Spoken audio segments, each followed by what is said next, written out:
Hello everyone, welcome to my Evil Within 2, Akumu difficulty, no awkward keys walkthrough, and this is chapter 9, Another Evil.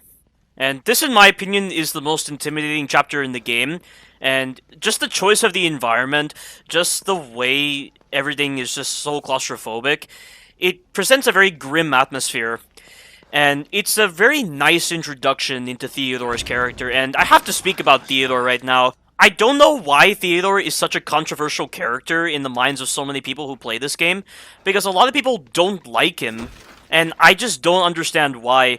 And I've analyzed Theodore's character so much, and he's so intriguing, but I think that mainly has to do with the fact that I understand cult leaders a lot, and I took the time to read a lot of the articles, I took the time to understand the lore of this game. You need to have a deeper understanding of the game if you want to understand Theodore's character. And I just feel that a lot of people who judge Theodore's character, such as Dragon Beaumont, are doing it in such a way that conveys a sense of superficiality. And with such a superficial mindset, I honestly question if these people actually care about the game. For all those people who really like this game, but they're making such dumb complaints about characters like this, it's just such a contrast that I don't understand. If these people like the game, how are they not looking at this game from a deeper perspective? That to me just screams hypocritical behavior, almost on par with how hypocritical the Resident Evil community is when it comes to how they perceive the Resident Evil games. It just makes no sense, and these kind of people make me sick. So allow me to offer you my perspective on Theodore's character. So, one of the things I really like about Theodore's character is how it conveys the contrast between himself and Stefano. You know, with Stefano, for instance, Stefano displayed more of an outward personality, and when it came to the way he was manipulating the world, he was doing it out in the open. Everyone could see what he was doing. He was not afraid. He was being very outward with the way he was manipulating the world around him. That just supports the idea of him being an artist. And it makes total sense for that to be the case, because if there's one thing any artist desires, it's an audience. Stefano made this very clear to Sebastian as he was making his way to the boss fight. He literally said, "What is art without an audience? I need you here to make the piece complete." And going back to his personality, he doesn't try to keep his emotions contained so much, and that's why he's a rather jovial character for most of the game. And then at the end of his boss fight, he's a lot more angry. This pretty much lends credence to the notion that he's a rather impulsive character trying to satisfy his inner desires, like that of a need-driven offender. I mean, that's probably why I would consider him the submissive in his partnership with Theodore. Or should I say, former partnership, considering that Stefano decided to betray Theodore. Probably because he couldn't handle his contrasting personality any longer. And believe me when I say, Theodore's personality is quite a contrast. He's practically the polar opposite to Stefano.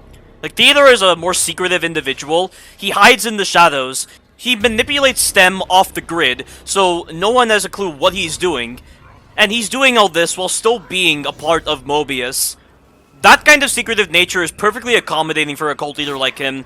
The cult leaders have very similar personalities to what Theodore displays, and Theodore is a master at neurolinguistic programming. They talked a lot about Theodore's ability to use neurolinguistic programming a lot before the game released, where he's able to phrase his words in such a way that he can subconsciously implant doubts into individuals or exploit their weaknesses. It's a natural trait of cult leaders to have this kind of ability.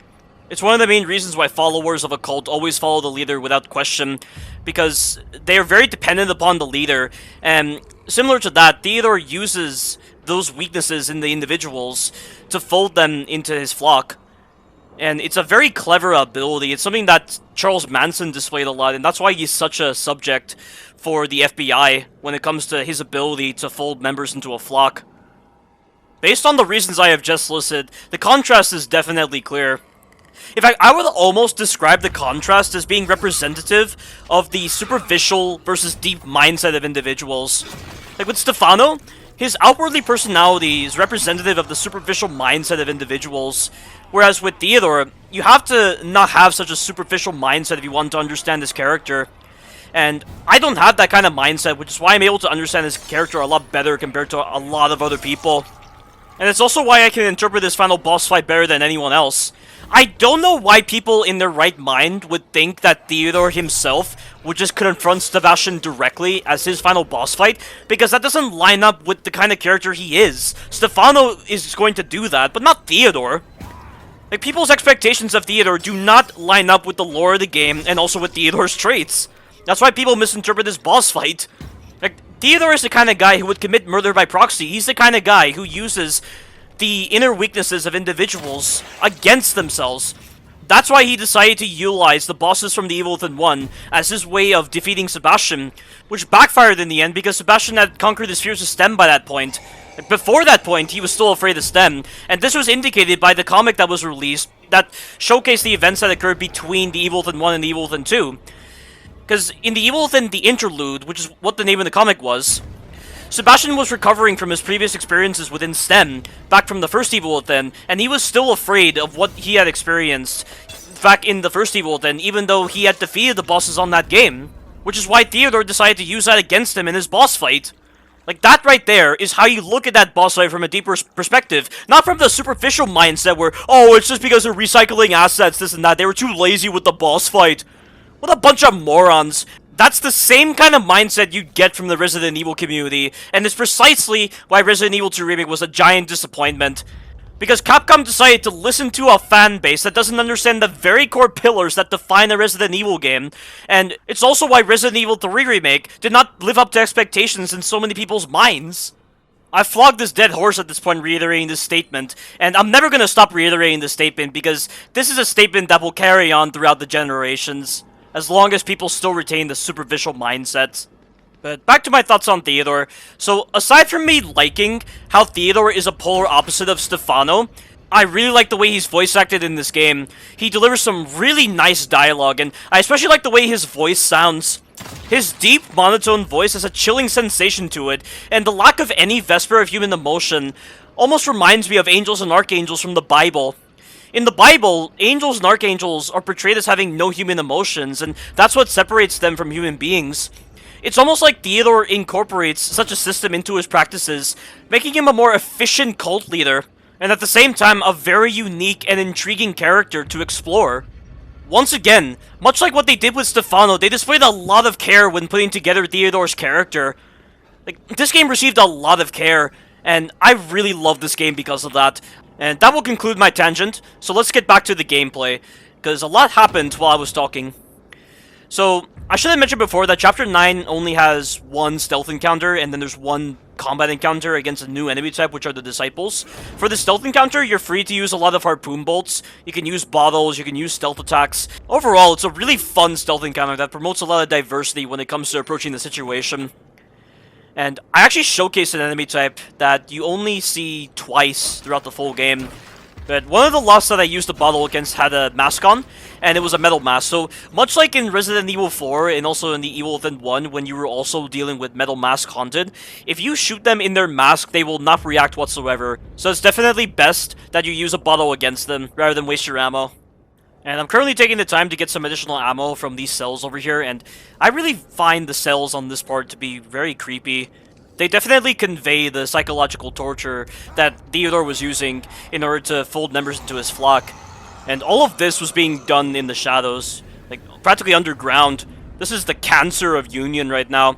This entire cancer has been building up beneath Union, and now that Stefano's out of the picture, Theodore has found the right moment to seize control. This secretive nature to Theodore is the kind of secretive nature that I find very intriguing about serial killers. It's why I don't find terrorists to be that interesting to study, because their methodology just isn't that intriguing. But with serial killers feel like they're worse than terrorists, because they operate in the shadows and their methodologies are always different, and they know how to blend in society, and they're not trying to deliver any kind of message, they're just doing it for their own inner desires. And that's not the case with all serial killers, but for the most part, serial killers, they always try to find some inner desire to satisfy and not really convey any kind of message. And this is Theodore's message to us that we're trespassing on his territory, and he has sent 3 disciples to stop us. So I'm just going to use the shock bolts against these enemies, and one of the cool things about the shock bolts, from what I learned in this video, is that they actually stop disciples from emitting fire. So you'll see right here, this guy is about to emit fire, but the moment he gets impacted by the shock bolt, the fire just completely disappears. And this completely opens him up to being stomped, and I think they only get knocked down on the ground if you shoot them directly with a shock bolt. I wouldn't know otherwise, since I haven't really had the chance to test that out. But originally on this fight I used the harpoon bolts, and the harpoon bolts were very bad. While the harpoon bolts do guarantee a dismemberment if you aim directly for their leg, it's not the best method for opening up to being stomped, because they can still set themselves on fire, and the dismembered area can also emit lava, so you'll take damage if you accidentally walk into the lava. So just use a shock bolt, it's a better option. But the final thing that we have to do for this chapter is a puzzle, where we have to make Theodore's symbol. A symbol that looks very similar to the symbol that represented the cult from the first Evil Within, and that was a completely different cult. So, I think Theodore may have adopted some of their beliefs into his own cult, even though he wasn't a direct member of that cult, because there's no evidence to indicate that he was a member of that cult. But this puzzle is very simple. The second and third wheel will affect two wheels at the same time, but don't think of it as that. Each wheel affects one particular part of the symbol. That's the best way to think of it. The first wheel affects the top part of the symbol. The second wheel affects the left part of the symbol. The third wheel affects the middle part of the symbol. And then the fourth wheel affects the right part of the symbol. Once I've done this puzzle, I'm just going to head back to Sebastian's room and create a save, because this effectively concludes Chapter 9. And I'll definitely do chapters 10 and 11 in one video, because those chapters are very short. So stay tuned for the future parts. Thank you all for watching, and you take care now.